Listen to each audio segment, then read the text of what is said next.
ದೇವ್ರೆಲ್ಲ ಸಂಪತ್ತು ಕೊಟ್ಟಾನ. ಇಲ್ಲಿ ಯಾವುದು ಕಡಿಮೆ ಇಲ್ಲ. ಈ ಭೂಮಿ ಸಂಪತ್ತು, ನೀರು ಸಂಪತ್ತು, ಗಾಳಿ ಸಂಪತ್ತು, ಇದು ಎಲ್ಲ ಇರದೇ ಇದ್ರೆ ಮನುಷ್ಯ ಬದುಕಲಿಕ್ಕಾಗ್ತದೇನು ಹೇಳಿ ಭೂಮಿ ಮೇಲೆ?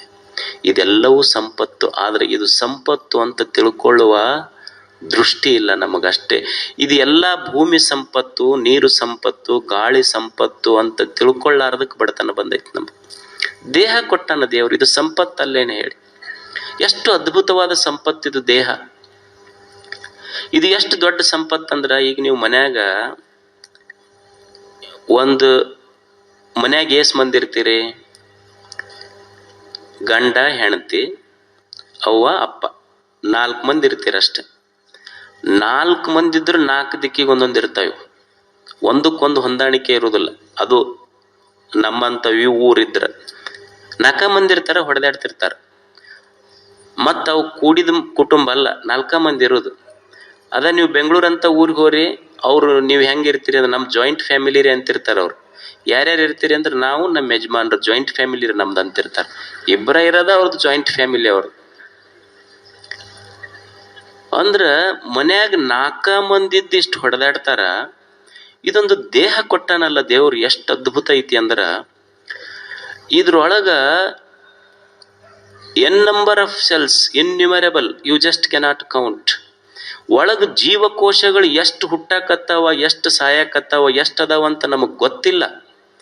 ಬೆಳಿಗ್ಗೆ ಎದ್ದು ನೀನು ಒಂದು ಕಟಿ ರೊಟ್ಟಿ ತುಣುಕ್ ಈ ದೇಹಕ್ಕೆ ಹಾಕಿದ್ರ ಅದು ರಕ್ತ ಆಗಿ ಎಲ್ಲ ಜೀವಕೋಶಗಳಿಗೆ ಸಪ್ಲೈ ಮಾಡೈತಿ. ಒಂದರ ಜೀವಕೋಶ ಬಂದು ನಮಗ್ ರೊಟ್ಟಿ ಮುಟ್ಟಿಲ್ಲ ಅಂತ ಏನ್ರ ಕಂಪ್ಲೇಂಟ್ ಮಾಡೈತೇನೆ ಹೇಳಿ? ಅಂದ್ರ ಒಂದು ರೊಟ್ಟಿ ತುಣುಕ್ ತಿಂದ್ರ ಕೋಟಿ ಕೋಟಿ ಜೀವಕೋಶಗಳಿಗೆ ಮುಟ್ಟಿಸಿ, ಒಂದು ಜೀವಕೋಶದಿಂದನೂ ಸಹಿತ ಒಂದು ಕಂಪ್ಲೇಂಟ್ ಬರಲಾರ್ದಂಗ ನೋಡಿಕೊಂಡೈತೆಲ್ಲ ದೇಹ. What A beautiful cooperative system that god has created. ದೇವರು ನಿರ್ಮಾಣ ಮಾಡಿದ ಕೋಆಪರೇಟಿವ್ ಸಿಸ್ಟಮ್ ಇದು. ಎಷ್ಟು ಅದ್ಭುತವಾದ ದೇಹ, ಎಷ್ಟು ಚಲೋ ಮನಸ್ಸು ಕೊಟ್ಟಾನ, ಎಷ್ಟು ಚಲೋ ಬುದ್ಧಿ ಕೊಟ್ಟಾನ, ಎಷ್ಟು ಚಲೋ ಭಾವನೆಗಳನ್ನು ಕೊಟ್ಟಾನ. ಇದನ್ನ ಅರಿತು ಬದುಕಬೇಕಲ್ಲ ನಾವೆಲ್ಲ. ಇದು ದೇವರು ಕೊಟ್ಟಿದ್ದ ಸಂಪತ್ತಿದು.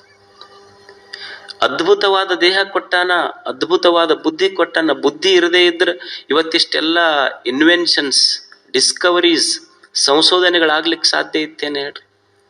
ಇವತ್ತು ನೀವು ಇಲ್ಲೇ ಕುಂತು ಮಕ್ಕಳೆಲ್ಲೋ ಇರ್ತಾರ, ವಿಡಿಯೋ ಕಾಲ್ನಾಗ ಮಾತಾಡ್ತೀರ ಇಲ್ಲ?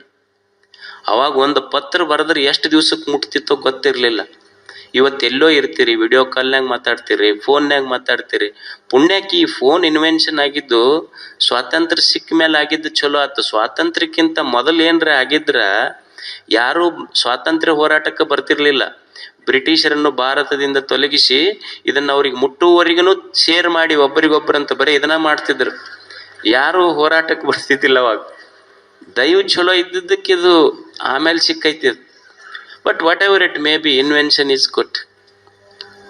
ಅಂದ್ರೆ ಒಪ್ಕೋಬೇಕಲ್ಲ, ಇವತ್ತಿಷ್ಟೆಲ್ಲ ಟೆಕ್ನಾಲಜಿ ಎಷ್ಟು ಸಹಾಯ ಮಾಡೈತಿ. ಬುದ್ಧಿ ಮನುಷ್ಯಂದು, ಕಾವ್ಯ, ಕಲೆ, ಸಾಹಿತ್ಯ, ಸಂಗೀತ, ಇವೆಲ್ಲ ಬುದ್ಧಿಯ ನಿರ್ಮಾಣಗಳಲ್ಲ. ದೇವರೆಷ್ಟು ಇದೆಲ್ಲ ಸಂಪತ್ತಲ್ಲೇನಾಗಿದ್ರೆ? ಮನಸ್ಸದೇ ಸಂಪತ್ತು. ಸಂಬಂಧಗಳದಾವ ಸಂಪತ್ತು. ಅಣ್ಣ, ತಮ್ಮ, ತಾಯಿ, ತಂದೆ, ಅಕ್ಕ, ತಂಗಿ, ಎಷ್ಟು ಇದು ದೊಡ್ಡ ಸಂಪತ್ತೈತಲ್ಲ. ಒಬ್ಬರಿಗೊಬ್ಬರು ಪ್ರೀತಿಸಿ ಬದುಕುವ ಸಂಪತ್ತು ಎಷ್ಟು ಅದ್ಭುತ ಸಂಪತ್ತೈತಿ. ನಮ್ಮ ಪ್ರೇಮ ಸಂಪತ್ತು ಅಂತ ನಮಗ ಅರ್ಥ ಆಗಿಲ್ಲಲ್ಲ, ಅದಕ್ಕೆ ನಮಗ್ ಬಡತನ ಬಂದೈತಿ. ಬೇಂದ್ರೆ ಹಾಡದ ಏನು? ನಾನೂ ಬಡವ ನೀನೂ ಬಡವಿ, ಮತ್ತೆ ನಾನೂ ಬಡವಿ ನೀನೂ ಬಡವಿ ಆದ್ಮೇಲೆ ನಮ್ಮನ್ನ ಶ್ರೀಮಂತರ ಮಾಡಿದ್ಯಾವುದು ಅಂದ್ರ ನಿನ್ನ ಎದೆಯೊಳಗಿರುವ ಪ್ರೇಮ ಐತೆಲ್ಲ, ಅದು ನಮ್ಮನ್ನ ಶ್ರೀಮಂತರ ಮಾಡೈತಿ ಅಂತ. ಪ್ರೇಮ ಅಷ್ಟು ದೊಡ್ಡದೈತಿ. ಒಂದು ಘಟನಾ ನಡೀತು, ಬಹಳ ಸುಂದರವಾದ ಘಟನೆ. ಪ್ರೇಮ ಎಷ್ಟು ದೊಡ್ಡ ಸಂಪತ್ತು ಮನುಷ್ಯನಿಗೆ. ಒಬ್ಬ 80 ವರ್ಷದ ಮುದುಕಿದ್ದ. ಅವನೊಂದು ದವಾಖಾನಿಗೆ ಹೋಗಿ ಅವನಿಗೆ ಕೈಗೆ ಏನೋ ಒಂದು ಗಾಯ ಆಗಿತ್ತು. ವೈದ್ಯರಿಗೆ ಹೇಳ್ದ, ಇಲ್ಲ ನನಗೊಂದು ಗಾಯ ಆಗಿತ್ತು, ಹೊಲಿಗೆ ಹಾಕಿದ್ರಲ್ಲ ಅವು ಹೊಲಿಗೆ ಬಿಚ್ಚ್ರಿ, ನಾನು 9 ಗಂಟೆಗೆ ಹೋಗ್ಬೇಕು ಅರ್ಜೆಂಟ್ ಅಂತ. ಅವ ಡಾಕ್ಟ್ರಿಗೆ ಸಮಯ ಇತ್ತು. ಅವ ಕುರ್ಚಿ ಮೇಲೆ ಕುಂತ ಅವನ ಮಗ್ಗಲ್ ಕುಂದರ್ಸ್ಕೊಂಡು ಅಸಿಸ್ಟೆಂಟ್ಗೆ ಹೇಳ್ದ, ಇಲ್ಲ ಮೆಲ್ಕ ಅಜ್ಜನ ಇದು ಬಿಚ್ಚು, ಸ್ಟಿಚಸ್ ಬಿಚ್ಚು, ಗಾಯಕ್ಕೆ ಹೊಲಿಗೆ ಹಾಕಿದ್ವಲ್ಲ ಆ ಹೊಲಿಗೆ ಬಿಚ್ಚು ಅಂತ ಡಾಕ್ಟ್ರು ತಮ್ಮ ಅಸಿಸ್ಟೆಂಟ್ಗೆ ಹೇಳಿ ಅಜ್ಜನ ಜೊತೆ ಮಾತಾಡಕತ್ರು. ಎಷ್ಟು ಏಜ್ ಅಜ್ಜ? 80 ವರ್ಷ. ಮತ್ತು ನಾ 9ಕ್ಕೆ ಅರ್ಜೆಂಟ್ ಹೋಗ್ಬೇಕಂತೆಲ್ಲ, ಎಲ್ಲಿಗೆ ಹೋಗ್ಬೇಕಂತ ಮಾಡಿದ್ ನೀನು? ಇಲ್ಲ, ನಾನು ನರ್ಸಿಂಗ್ ಹೋಮ್ಗೆ ಹೋಗ್ಬೇಕಾಗೈತಿ, ಹಾಸ್ಪಿಟಲ್ಗೆ ಹೋಗ್ಬೇಕು, ಇನ್ನೊಂದು ಹಾಸ್ಪಿಟ್ಲಿಗೆ. ಯಾಕೆ ಅಲ್ಲಿಗೆ ಯಾಕೆ ಹೋಗಕತ್ತಿ? ಇಲ್ಲ, ನನ್ನ ಹೆಂಡತಿಗೆ ಆರಾಮಿಲ್ಲ, ನಾನು ಅಲ್ಲಿ ಹೋಗೇ ನಾಷ್ಟ ಮಾಡ್ತೀನಿ. ನಾನು ಆರಾಮಿಲ್ಲ ಅಂದ್ರೆ 5 ವರ್ಷದಿಂದ ಆಕಿಗೆ ಪ್ರಜ್ಞೆ ಇಲ್ಲ. ನನ್ನ ಹೆಂಡತಿಗೆ ಕೋಮಾದಾಗದಳಕ್ಕಿ, ಡಿಕ್ಲೈನ್ ಇನ್ ಕಾಗ್ನಿಟಿವ್ ಫಂಕ್ಷನ್ಸ್. ಆಕಿಗೆ ಏನು ರೋಗ ಬಂದಿತ್ತು ಅಂದ್ರೆ ಮೆಮೊರಿ ಲಾಸ್. ಅಂದ್ರೆ ಯಾರು ಕುಂತಾರ, ಯಾರು ಮಾತಾಡ್ತಾರ ಏನು ಅನ್ನೋ ಪ್ರಜ್ಞೆ ಇರಲಿಲ್ಲ ಆಕಿಗೆ. 5 ವರ್ಷದಿಂದ ಪ್ರಜ್ಞೆ ಇರಲಿಲ್ಲ ಆಕಿಗೆ. ಅವ ಡಾಕ್ಟ್ರಿಗೆ ಹೇಳ್ದ, ಇಲ್ಲ ನಾನು 9 ಗಂಟೆಗೆ ನನ್ನ ಹೆಂಡತಿ ಹತ್ರ ಹೋಗಿ ಆಕಿ ಜೊತೆನೇ ನಾಷ್ಟ ಮಾಡ್ಬೇಕು ನಾನು ಅಂದ. ಅವ ಡಾಕ್ಟರ್ ಕುತೂಹಲತಲ್ಲ, ಮುದುಕಿಗೆ ಪ್ರಜ್ಞೆ ಇಲ್ಲ, ಕೋಮಾದಾಗದಾಳ, ನೀ ಆಕಿ ಮುಂದೆ ಕುಂತು ಹೋಗಿ ನಾಷ್ಟ ಮಾಡ್ತೀಯ ಅಂತೆಲ್ಲ, ಆಕಿಗೆ ಏನ್ರ ಗೊತ್ತಾಗ್ತೈತೇನು? ಆಕಿಗೇನು ಪ್ರಜ್ಞೆ ಐತೇನು? ನೀ ಬಂದಿದ್ದು ಬಿಟ್ಟಿದ್ದು ಆಕಿಗೆ ಗೊತ್ತಾಗ್ತೈತೇನು? ಅವಾಗ ಅವ ಹೇಳ್ದ, ನೋಡು, ನನ್ನ ಇಡೀ ಆಯುಷ್ಯಗೆ ನನ್ನ ತಂದೆ ತಾಯಿ ಬಿಟ್ಟ ಮೇಲೆ ನನ್ನ ಇಡೀ ಸಂಸಾರದ ಭಾರ ಹೊತ್ತವಳಾಕೆ. ತನ್ನ ಜೀವನದ ಎಷ್ಟು ದುಃಖದ ಪ್ರಸಂಗಗಳು ಬಂದರೂ ಸಹಿತ ಅಳುನುಂಗಿ ನಕ್ಕಾಕಿ ಆಕೆ. ಈಗ 5 ವರ್ಷದಿಂದ ಆಕಿಗೆ ಪ್ರಜ್ಞೆ ಇಲ್ಲ. ನಾನು ಆಕಿ ಹತ್ರ ಹೋಗಿ ನಾಷ್ಟ ಮಾಡೋದು ಆಕಿಗೆ ಗೊತ್ತಾಗೋದಿಲ್ಲ.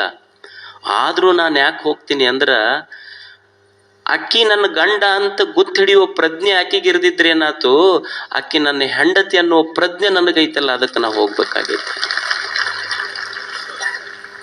ಆಕೆ ನನ್ನ ಹೆಂಡತಿ ಅನ್ನುವ ಪ್ರಜ್ಞೆ ನನಗೈತಲ್ಲ.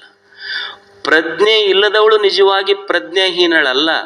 ಪ್ರಜ್ಞೆ ಇದ್ದೂ ಸಹಿತ ನನ್ನ ಹೆಂಡತಿ ಮಾಡಿದ ಸೇವೆಯನ್ನು ಗುರುತಿಸುವುದಿಲ್ಲ, ನಾನು ನಿಜವಾದ ಪ್ರಜ್ಞಾಹೀನ.